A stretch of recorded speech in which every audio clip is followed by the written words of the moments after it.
முதலமைச்சர் விஜய் அவருடைய பார்வைக்கு எடுத்துச் செல்வார்களே ஆனால் தாங்கள் ஒன்றே ஒன்று குறிப்பாக இருக்க வேண்டும்.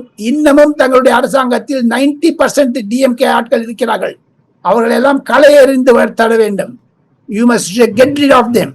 இல்லை என்றால் மூத்த அதிகாரிகள், ஐஏஎஸ் ஐபிஎஸ் அதிகாரிகள் கூட இன்னமும் திமுகவிற்கு உளவு சொல்லுகிறார்கள் தங்களுடைய அரசாங்கத்தை பற்றி என்று என்னிடம் சாட்சி இருக்கிறது. 2-3 அதிகாரிகள் என்னிடம் சொன்னதை. ஏன்னா நார்த் இந்தியன் அதிகாரி இருக்காங்கம்மா நிறைய பேர். அவங்களுக்கெல்லாம் இந்த தமிழ்நாட்டில் இருக்க தமிழ்நாடு போலீஸ், தமிழ்நாடு ஐஏஎஸ், அதிமுக திமுக என்று பிரிந்திருக்கிறது. அவர் இருவருமே தங்களுக்கு எதிராக இருக்கிறார்கள். தங்களுக்கு என்று பத்திரிகைக்காரர்கள் இல்லை.